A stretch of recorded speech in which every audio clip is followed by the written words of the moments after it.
And we are here with Mischa Popoff. Mischa is a former USDA organic inspector, and he's also written for several conservative websites about the organic food industry. And so it's not a topic that I typically cover, but it is related in some ways to the topics of protectionism and identity and what we talk about on this channel. So I just want to welcome Mischa, and he's also written a book called Is It Organic? And since that time has gained even more knowledge. So we're very happy to have this expert here to tell us what is rotten with our food. And just for people to give you a brief introduction, 8% of what we consume here in the States is organic, and there are some practices, there's all these certification boards, etc., that makes it seem like it's all up to snuff, and because largely it's not American farmers that are producing this food anymore, we're having some problems there, aren't we, Mischa? Yeah, we sure are, Matthew. You nailed it. I mean, America has been a food exporting nation for almost 100 years. I mean, the reason we didn't export food in the early part of the last century was no one exported food. I mean, you'd export things like gunpowder and whiskey around the world. No one. And then we started exporting oil around the world. And it's only more recently that food even became a global commodity. But yes, no sooner than it did, there was America, along with my home country of Canada, exporting vast sums, literally millions of tons per year of grains of different sorts. But as you said, when it comes to organic food, it's the opposite. So that'd be like Japan or Germany importing cars or Scotland importing Scotch whiskey because they didn't have enough of their own. I mean, it's just crazy. It's the reverse of common sense. It's the reverse of the economics. And it's due largely, I think, because of a racial element in the organic industry. The organic farmers in America, such as their numbers are, their numbers have flatlined over the last 15 years. They've grown by 2% not per annum. They've grown by 2% over the last decade and a half. But meanwhile, the grocery market for organic food, and these numbers hold true for most of Western nations like England and Australia and Canada, but just stick with America for this. Meanwhile, the sales, the grocery sales, have gone from multi-million to multi-billion. And so it's a 1,000-fold increase. It's just outrageous. And it's all come from foreign sources. And the locations of these foreign sources are the issue. Even though we should be an export nation when it comes to any kind of food product, whether it's organic or not,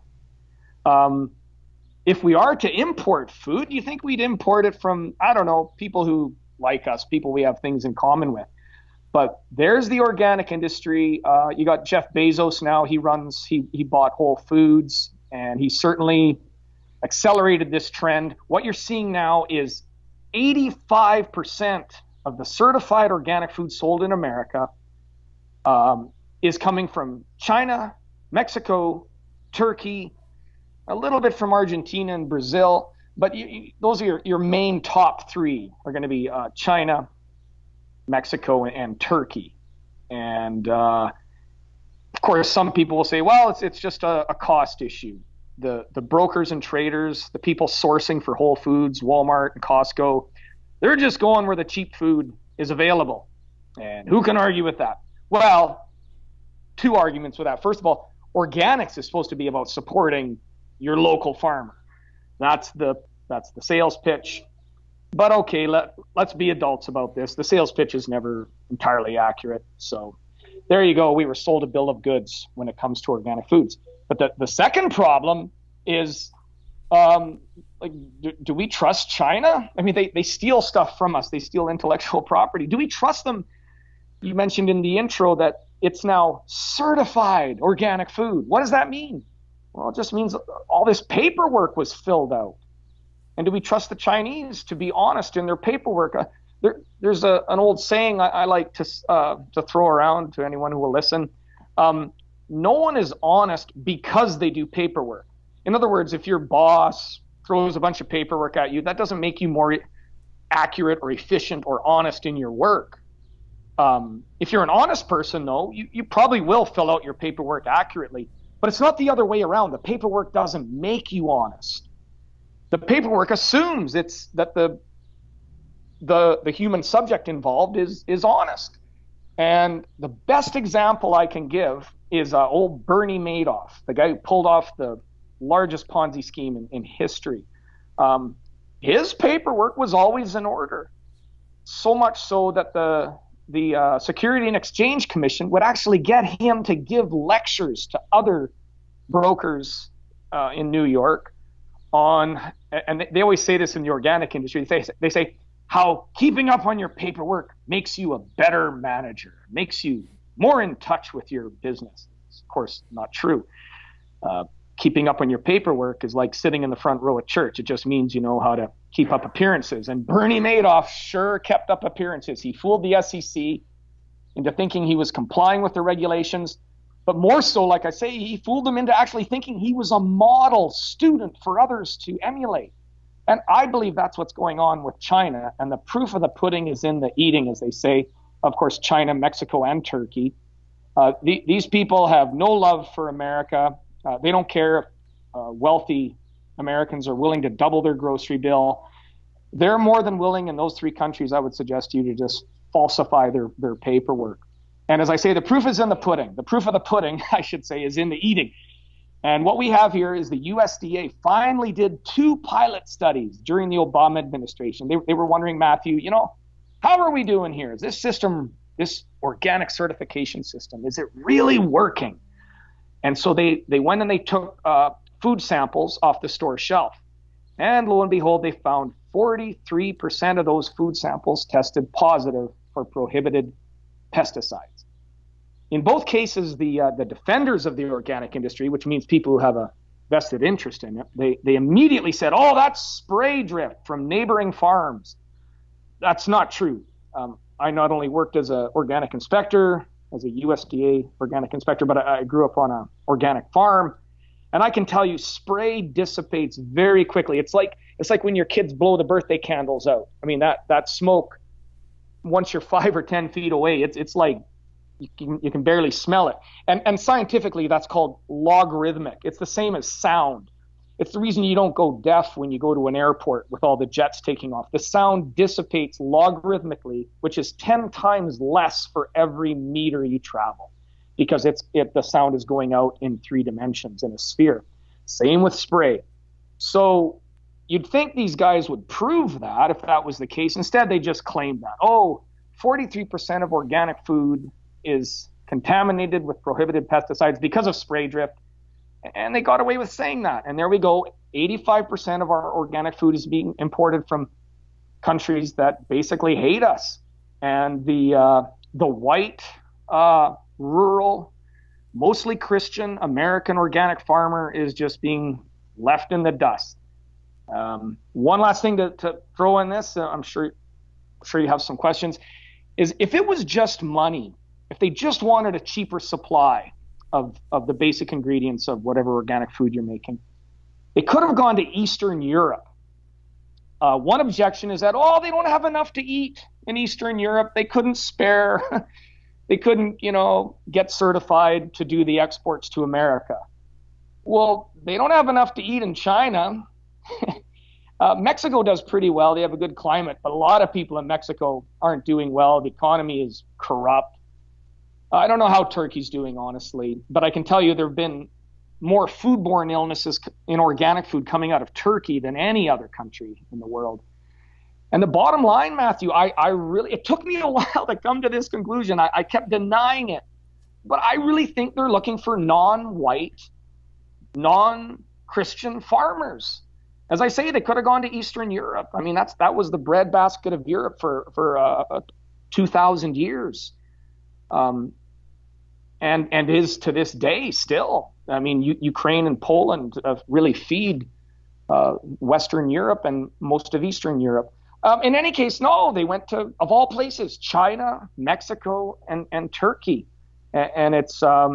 I really think they're trying to submarine American farmers. Yeah, and that's where we stand. And this is the incredible thing. I mean, when you talk about manufacturing, I mean, it's a little easier to buy that argument where it's like, okay, well, we need cheap goods. It's like, if we make it here, it's going to cost more. I think people kind of get that intellectually. But, the food argument, food is a part of who we are. You are what you eat. And so we are essentially consuming the equivalent of like all of these plastic toys that are made in China and stuff like that. And so you look around you and you look, well, why are Americans so unhealthy? And I think a large part of it has to do with this outsourcing of food to other places. Now, I want to ask you about like the certification thing, because you mentioned the paperwork. They fill out a paperwork and then it's good. But why can't we get the checks and balances we need? Like, why is 43% of organic foods that we're importing, why is that happening, and why aren't we catching these things? Well, ironically, they did catch it in those two studies during the Obama years. They caught it, sort of, with air quotes around it, because they caught it and then didn't do anything about it. And there were certainly no press releases surrounding it. They just sort of quietly put out a report, and the report came out the following year. They sat on it a whole year, and I guess they could claim, well, that's how long it takes the government to write a report. But whatever, there it was. It was 2010, 2011 pilot study. That was the first one. And then the report didn't come out till 2012. And it was just there. It was like, I don't forget, like 20 pages. And in one paragraph, if you were like me and you dug into the weeds on this, there it was, 43% of all organic food tested positive. And then they quickly said, but most of the food, 90% of it, was under the threshold limit. Now, let me just explain that briefly. Every chemical in the world has a threshold limit. And they determined that by feeding it to rats and rabbits until half of them died from eating it. And then they divide that number by 1,000 to come up with their threshold limit for humans. Well, whatever that limit is for every known chemical, you then in turn, you divide that again by 20 to get the organic threshold limit. So as you can see, the food system is super safe. We're 1,000 times cleaner than the purposely contaminated food they would feed the lab rats to see how many of them die. And then for organics, it's supposed to be 20 times more pure than that. Well, so they're claiming that, oh, hey, guess what? 90% of the food was below that limit. But Matthew, they took the samples from the store shelf. And it says right in the organic standards, all inspections have to be done in the field. And this is not a minor technical point. Imagine if they tested Olympic athletes the month after they flew home after the games. I mean, all Olympic athletes throughout all history would have come up negative, right? You wait, even just waiting a week or two, most chemicals dissipate. And in fact, Roundup dissipates within 14 days. And if you look at the study that I'm referencing here, they didn't even talk about Roundup, the most commonly used herbicide, which is not allowed in organics. They didn't talk about it because they didn't look for it, because they knew it wouldn't show up by the time food reaches the store shelf. So in any case, there they are. And to answer your question, why are there no checks and balances? Well, the standard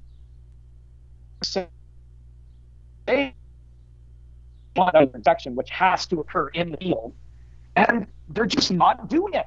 So after these two pilot studies came out during the Obama years, the deputy administrator, an Obama appointee of the National Organic Program, his name's Miles McAvoy, he said, okay, everyone, we're going to start testing, which was really an admittance of guilt, because the standard that you should be testing was there since 2002 in the early years of the Bush administration. So there he is saying, yeah, we're going to start testing. Okay, everything's going to be fine. Well, except he said we're going to start testing end product, which was what the 2 pilot studies had just finished doing, which was a waste of time. I mean, it's like checking how about getting a drunk driver to blow a breathalyzer the morning after? Let him sleep his hangover off. Check him after lunchtime. You don't. If you're looking for something, you look what's there at the time. And in the case of farming, it would be in the field, as indeed the standards stipulate. So it's to answer your question, it's simple, purposeful ignoring of the very standards that were written. And it's quite effective. The organic industry is now worth more than Major League Baseball in America. It hasn't quite touched the NFL in terms of sheer dollar amount, but I mean, we're talking $46 billion a year in organic food sales, and again, 85% of that is imported. Yeah, and somebody might ask, oh, why are you focusing on organic foods? There's probably corruption in the others. But the thing is, organic, it's this big, it's been built up, and it's supposed to be this really healthy thing. It's supposed to be the alternative that you can go to. And I kind of draw a parallel between our political system and this organic, the two-party system. Well, it's two sides of the same coin, and we're finding out that that's kind of how organic foods are. So it's like, yeah, you don't want to be a Democrat, you can become a Republican, and basically there's no difference. Yeah. Exactly. Yeah. Now the difference is that's a perfect argument. I mean, our food system is really unhealthy, and that's partly due to personal choice. You can't blame farmers for that. They'll grow whatever the market demands, but you can't blame the food companies that, the brokers and traders and everyone in between the farmer and you, the consumer. I mean, they're all more responsible than the farmer. Ultimate responsibility falls on the consumer, the end user. But then, we're being told, whether it's the food pyramid or the newly revised food My Plate, they call it, that the FDA put out. Oh, this is a balanced diet, and is it? I don't know. We don't seem very healthy. So either we're not following that, or it's not a healthy diet. But yeah, whatever the case, however corrupt the regular food industry might be, and it is, there's a lot of subsidies that shouldn't be going out to farmers. Again, you can't really blame the farmer. But in any case, you're absolutely right. The organic industry was supposed to be different. And I underline this the most. Not only is it supposed to be pure and more nutritious, but it was supposed to be helping the American farm. It was supposed to help keep the family farm intact, what they call the family scale farm. And what happened for a little while was really interesting, because, again, I've been watching this for years, is towards the tail end of the Bush administration and the beginning of the Obama administration, there was a flood of very small farms. They were trying to get the head count up, Matthew, not the total acreage, and certainly not the volume. Even back then, we were looking at about a 50-50 split between imports and domestically produced organic food. But the powers that be, they realized, wow, this looks bad. I mean, basically, there was no new farmers converting their land or bringing their farms into organic production. So they had this push on. They would offer cut rates to new people signing up. And if it was a small farmers in an area, one area, they could all sign up as a group. The director would just quickly visit 2 or 3 of them and do a full inspection on one. And then the following year, they'd do the full inspection on another one of the group, something like that. It was all just trying to get the head count up.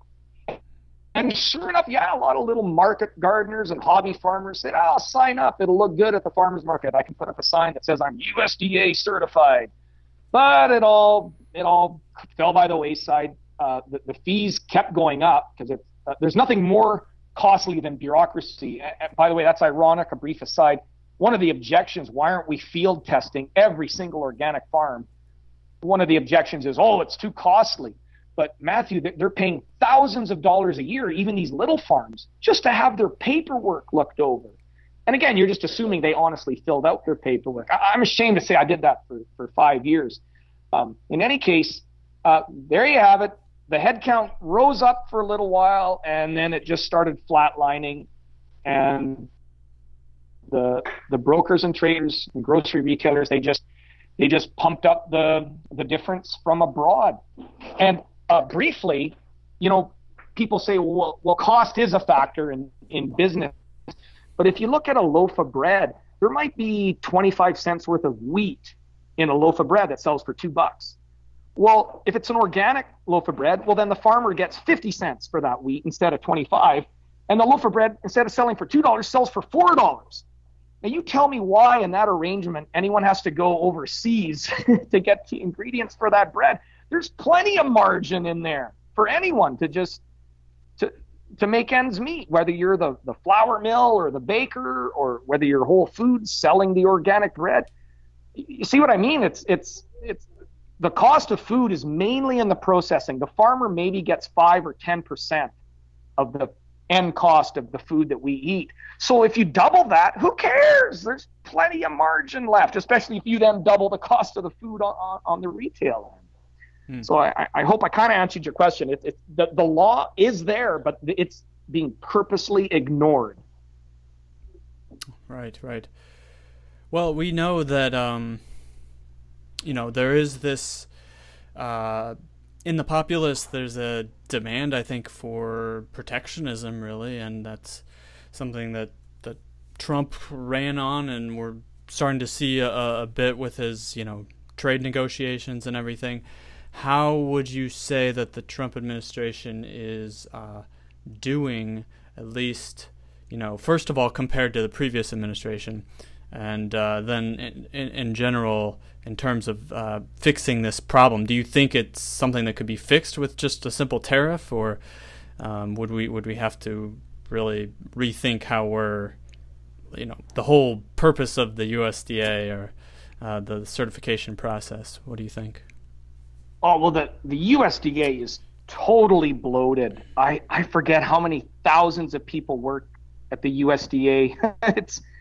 It's almost as big as the FBI. And if I recall, 30,000 people work for the FBI. And when they're not trying to scuttle the campaign of a conservative protectionist like Trump, they're actually doing work. They're doing investigations. I couldn't tell you, Matthew, what people at the USDA do, because they're certainly not farming. They're sitting there in Washington. And there's tens of thousands of them.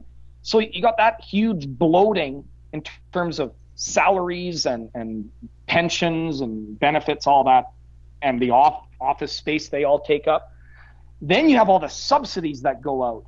And that's one argument always made, that, the subsidies that go to the organic industry are just like a tiny fraction of what goes to the regular food industry. But if you're a farmer, Matthew, it doesn't matter whether you're organic or not. You qualify for the same subsidies. If you're a corn farmer and there's a corn subsidy, you get the corn subsidy. If there's a subsidy to set aside land, what's called a grassland subsidy, sort of let the land recoup and to preserve prairie landscapes, what have you. These are all crazy. I don't think I support any of these, by the way. But you get that whether you're organic or not. So the subsidies, for the most part, they cut across whatever type of farm you're dealing with. And then on top of that, the organic industry gets a few $100 million more in subsidies, and it's really not helping the American organic farmer. It's what happens is through those, the more subsidies that go in, the higher the certification fees go up. It's just like the rat race we see with colleges. College is so expensive, so government gives more subsidies, more grants to students, especially black students, let's say underprivileged students. And then the college just says, well, I guess we'll just jack up tuition so we can take all that money. And the same thing happens in the organic industry. The certifiers are taking the lion's share of the money that a farmer might otherwise make. And on that note, not only do you pay thousands of dollars just to have your paperwork looked over, Matthew, but every year when it comes time to sell your crop, you have to pay a royalty to your certifier, not to the USDA. There's about 80 certifiers that are accredited to go out and do the policing of the organic industry. And you pay 1.5% to 3% of your gross revenue to your certifier, to the very body that's supposed to be policing you and supposed to have the guts to kick you out if you're cheating. 1.5%, if we just go with that number, that's if you're a high volume producer, by the way. The low volume guys pay 3% of their gross revenue. Well, to use easy math, if you're running a farm and you make a 10% profit margin, which would be pretty good if you grossed $1 million last year, which a lot of farmers do, that's $100,000 for you to live off. Well, if you're paying 1.5% of your gross revenue, you'll give them $15,000. That's 15% of your profit. And this is the same formula that franchises use, like McDonald's restaurant and such.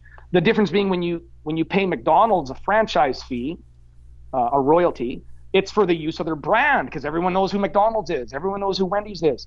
When you pay your certifier, I bet you couldn't even name one of the 80 certifiers. You can, but everyone knows who the USDA is. So you're actually paying your certifier for permission to use the USDA organic logo on your food. Now, here's the real kicker for your listeners. That's just corruption. That's just legalized bribery in my mind. That's one of the reasons I left the organic industry. That plus there's no field testing. Those royalties are collected whether you're an American farmer supplying 15% of the $46 billion a year organic grocery biz, or if you're a farmer in Turkey or Mexico or China. So those, and actually the farmers in Turkey, Mexico, and China, they don't actually pay this. They don't actually fill out any of the paperwork. Brokers do it on their behalf, and the brokers are happy to pay. Like if they have a $10 million shipment, that's $1.5 million that goes to the certifier so they can put the USDA logo on it. Now, Matthew, what happens if you see, some concentrated apple juice from China and it has the USDA logo on it? What are you going to assume? Well, you're going to assume U.S., right? I usually assume. Exactly. You're going to assume, geez, I wonder if those apples came from Oregon or Washington. Yeah. Or New York. You're not going to even dream that they shipped something like that over an ocean. Yeah, but they do. And it's the USDA logo is literally being rented out to the world to the tune of $46 billion a year. It's just crazy. It's so corrupt. I mean, there is no reason that we need all of these middlemen, right? What does it take, to... And I understand, like, this is how government always works, is that they get you by selling you safety. It's like, oh, you might get some pesticides in your food, and then the end result is that you pay more for your food, the money's not kept in your country, and it still has pesticides in it. It's absurd. Yeah. Sorry, exactly. I mean... And now you, go ahead. I think that a lot of people, they're like, well, it's hard to get interested in this because it's like, oh, it's just food, right? It's not as interesting as a lot of the other, but it's such a big industry, and I think that we really need to start thinking about this kind of thing, and if we're going to have a, we need to make this a part of nationalism, is that we at the very least are sourcing things from our country, and even more than that, we're trying to produce locally and keep things within our own communities. And so what other kinds of because you said that this is actually pretty recent. Like it wasn't this way 10 years ago. I think I remember you talking about that. Yes, correct. Yeah, we were bordering on about 50-50 foreign versus domestic. Probably actually a little more than 10 years ago, but within recent memory, sure. Yeah. Right. So it's probably likely that it's only going to get worse. So. Yeah. What if you were to give a government fix? What would you suggest doing at that level? And then what would you suggest people doing? Because a lot of people don't have that kind of power, obviously. But what can we as individuals do to make sure the food that we're eating is actually decent and hasn't been sprayed with Roundup and all this junk? Well, let's take that second one first, Matthew, just to get out of the way. Do not buy organic at a grocery store. Do not. First of all, you got like a 50-50 chance whether it's even organic or domestic, and it'll always have the USDA logo on it. That goes around the whole world, as I mentioned. But you've got to buy from a farmer you know. So you might go to a farmer's market, but even there's some fraud. Farmers are now paying quite a bit for the privilege of having a table at a farmer's market. So I always say you got to get to know the farmer. No, you don't have to become his best friend, but you can tell a lot by talking to people. And to let you in on a little secret, that's basically what we do when I was doing inspections. We talked to the farmer for 3 hours. And of course, we're asking very pointed questions about their operation and filling out paperwork as we go, making notes. But that's what you got to do. You got to be your own eyes and ears. So get that out of the way. Do not buy organic in a grocery store. That's the end of that. What the government should do, and they should do this for all agriculture. Like I say, there's tens of thousands of people working in Washington for a food and farm agency, and none of them are in the food or farm business. They should be more, I think, like the airline industry regulator. Sorry, I forget their alphabet name, but they don't hand out subsidies to the airlines. I'm sure there's some backroom dealings and maybe some bribery, who knows? But really, the airline industry runs itself as the food industry should. Then the regulators get involved when there's a problem, and that's the way the organic certification should work. So they should leave it to the industry and do periodic spot checks like lab tests, and those lab tests can be done through private labs. Most of the lab testing, even if it's a USDA lab test, they contract it out to an accredited lab. And labs are run by global standards. They've been in place for years. They're very strict. Any lab at any time could be spot checked, and if they're out, by 0.01%, that's it. They're not accredited anymore. They can't do lab testing. So labs are very stringent. I mean, heck, it's scientific stuff. So no one's messing with that. No one's bending the rules in the world of laboratory analysis when it comes to food safety. So anyway, that's what the USDA should do. They should get out of the subsidy business.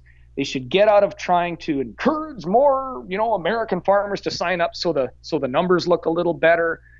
And they should just clamp down on problems by using testing, unannounced testing. By the way, that's another objection to unannounced testing. The people who defend the current bureaucratic system, they say, well, what happens if you go to the farm and the farmer's not there? Oh, geez, it's the end of the world. The farmer drove to town to buy supplies or something. You come back later. I mean, you go unannounced. That's the way restaurants are inspected. The food inspector shows up anytime, takes a sample, runs it through a lab, makes sure there's no contamination on it of any sort. And that's the way the government should oversee the organic industry. And you're absolutely right. You said for most people, this isn't an issue. Things like oil and steel, like, you're asking if Trump should perform some sort of protectionism on this, because he's certainly protecting our steel industry, or at least he says he is. And no, I don't think you need any protectionism here. I mean, American farmers, when this all started, it was 100% domestic, and the American farmers were doing fine. In fact, if we go back before the National Organic Program was passed into law, there was steady growth without any regulation. And farmers got together and hammered out what they said the regulations should be. And there you go. And interestingly, at that time, Matthew, there wasn't a big objection to GMOs. They weren't really on the scene yet, genetically modified organisms. But by the late 1990s, that became the sort of phantom menace, if you will. And some GMOs are really, really bad.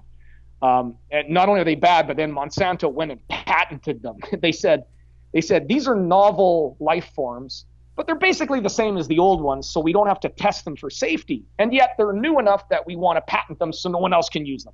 I mean, it's just a circular argument. And they got away with it under the Clinton administration. But there are some really good GMOs out there, GMOs that don't involve splicing one strand of DNA with a species of another. And those are getting thrown out with the, sort of the baby thrown out with the bathwater.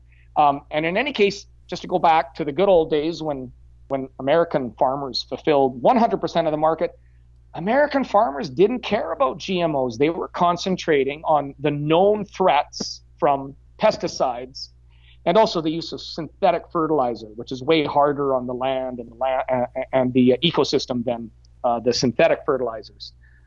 The synthetic fertilizers are harder on the land than the organic fertilizers, I should say, than natural composting. That was their goal. That was the goal for actually going back 100 years to 1917, when synthetic fertilizers were first invented in Germany. That's when the organic industry also began. As soon as synthetic fertilizer hit the market, the defense of composting, if you will, hit the market. In the name, it was called biodynamics back then, and it became the organic industry. In any case, yeah, so I guess I'm sort of saying it's kind of a pipe dream. I know this isn't going to happen. You do too. Give it back to the farmers. We still need government oversight, just like we need policemen, I guess, but they don't have to be there every step of the way. They just have to catch lawbreakers. Instead, there's all these people in Washington allegedly running the organic industry, and they're just running it on behalf of Chinese, Turkish, and Mexican broker traders. Mm-hmm.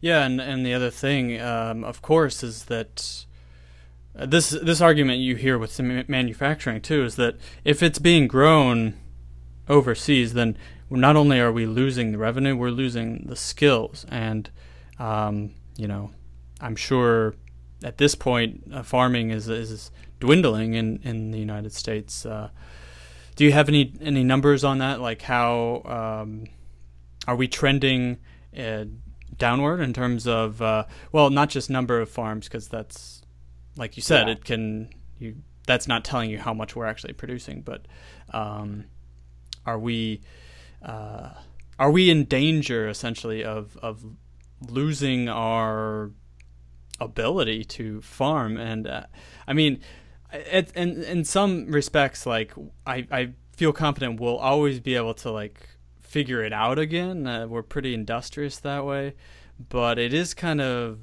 scary to think that we have this population that's dependent on other nations and we're not sustaining ourselves. I mean, in South Africa, the way that they're dealing with it is they're just appropriating land and killing the farmers, and they're kind of sentencing a lot of people to death, right? Because if you lose the farmers, you lose the food, and then people cannot survive without food. And they couldn't get away with that in the U.S., so they're trying kind of a different tact of just suffocating people with regulations and flooding the market and everything. Exactly. Yeah. There's a corollary there between what's happening in America, mainly in the organic farming community, but also in farming in general. They're like, who in his right mind wants to be a farmer? If you inherit the farm from your mom and dad, just sell it, move into the city. Good God. There's so many regulations. During the Obama administration, farmers were being taken to court by the EPA if they dammed up, a ditch to stop water from flowing into a field. And that's just been normal practice for thousands of years, not just centuries. I mean, you control the water on your farm. It's your farm, and you know what's best. But they were calling these bodies of water as if they were lakes or rivers. So that's just one example. But sticking with organics, I mean, there's a corollary there between us and, say, Zimbabwe. Zimbabwe used to be an export nation. They're now starving to death. And that's sort of what's happening. We're not starving, but, well, if you're looking for domestically grown organic food, you are starving, in essence, and this was all done purposely. It's partly greed, and I get that. Everyone wants a lower price. But as I described earlier, so what if the cost of the wheat in a loaf of bread goes from 25 cents all the way to 50 cents? You're going to charge way more for that loaf of bread and cover the farmer's costs. See, because the everything else is the same. Even if it's an organic farm and it's harder to grow organic wheat, the trucking, the milling, the baking, everything else is the same. The baker, I don't know, he might put a little more care and attention into an organic loaf of bread, but really he's just putting hundreds of loaves of bread into one of these big walk-in ovens. And there's no additional cost. It's only the farmer that bears the risk because he's not allowed to use toxic chemicals and synthetic fertilizers. So the farmer deserves all the extra money that might accrue from the sale of organics. But as I said, it's going to foreign suppliers. One other thing, you've probably heard of Maslow's, I think it's Maslow's scale of being or Maslow's scale of survival. Hierarchy of needs. Like if you don't have water, that's it. Sorry, hierarchy of needs. Yeah. Mm-hmm. And I mean, there you have Trump protecting our steel industry. Okay, great. That I agree. We should be making our own steel because the Chinese could cut us off at any time if there's a war or a conflict. So yeah, let's make our own steel. It's a matter of national security. But food comes first. Food comes before General Motors and Ford, before the Silicon Valley. Food comes first. It's just that it's so cheap, we just take it for granted. And kind of crazy argument that enters, activists say, oh, food should be more expensive. No, it's good that food is cheap. It's good. Let's keep it that. Even organic food is cheaper in America than anywhere else in the world. Well, partly because they're importing it from bad countries. But even when it was domestic, it was way cheaper than they were paying in Europe for organic food, even when we were producing it all ourselves. And I don't know if not subsidies, but I don't know if tariffs are the answer, Matthew. But I can say this, Secretary of Agriculture Perdue, he just took his eye off the ball. They fired Miles McAvoy, the guy who finally did start testing at the USDA for the National Organic Program. They finally fired him. They let him stick around for almost a year before they fired him. But then nothing changed. They're not doing field testing. We're still importing 85% of our organic food from China, Mexico, and Turkey, and other countries. There hasn't been another pilot study, but there were two that said it was hovering around 40% for pesticide contamination. Oh, and one other thing, foodborne illness rates are double in the organic industry compared to what they are in the regular. People always get sick here and there. Well, double the number of people eating organic food than there are per capita in the regular food industry. And that I think is a symptom of it coming from abroad, where there's just naturally going to be less scrutiny. So I don't honestly think there is an answer, but there I went ahead and tried to give you one anyway. Yeah. Well, I mean, like a lot of things, the answer starts with people just being having the information, and I'm very grateful that you were willing to take the time today to come on and talk about this issue. And especially, you could have just put it behind you or whatever, but no, you're actually going out there and raising awareness. So that is great. And personally, I'm always looking to figure out what kinds of foods are not being good. I figured out a long time ago that the food pyramid may not be the most accurate or reliable way to go in terms of figuring out your diet. And it's frustrating to a lot of people because you hear conflicting information, and a lot of people, I think, have given up because they'll hear one thing, oh, this is good for you one year, and then the next they'll hear something else. And so it can be a little frustrating for people just to hear all of this, these different conflicting voices. But it does help that you have, an inside look. You've been in the thick of it, so you can tell people about all the horror stories that go on, and hopefully that will, help them see the scam that's going on in the organic industry right now. Yeah. Well, I think now that Jeff Bezos at Amazon pulled the rug out basically from the founder of Whole Foods and took it over, I think it's really time now. So much of the organic industry in America is focused in his hands. It would have been harder when there was 10 or 50 or 100 basically large-scale players But now he's the big fish in the pond. And ironically, I don't hold out any hope for this. I already said I don't think anything will change. But with him holding the organic bag, as it were, I mean, he's the guy now. Maybe pressure can be put on him, and then he'll smarten the industry up from within. But I don't know if that's going to happen. There's just so much consolidation, though. I think we should use that to our advantage if possible, rather than sort of worrying about how much power is in the hands of one person. Let's just focus on that person and fire everything we got at him. Yeah. Well, so can you tell people how to find you and your books and everything, where if they want to learn more about this topic? Yeah, my website is it organic, and it's .ca, because I was born and raised in Canada.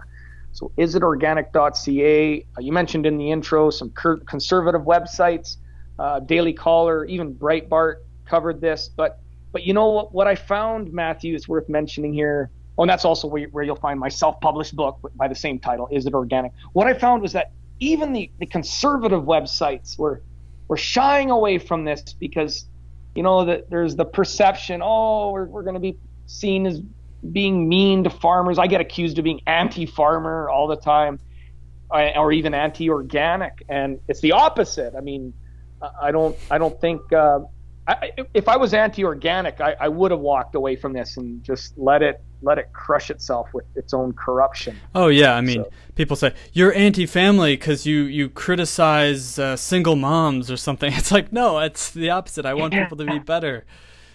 So yeah, I totally get that. Exactly. Very good. Well, so it's isitorganic.ca. Yep. And I'll just keep at it as best I can. Excellent. Well, thank you for your time, and I hope my audience got something out of this. Yeah, just remember, don't buy organic food in a grocery store. Let's just end on that note. Just don't even ask questions. Don't ask the produce manager, nothing. Just, if you can't buy it from a farmer that you're standing in front of, don't buy it. Great advice. Thank you so much. Take care. Thank you. You're welcome, Matthew. Have a good night.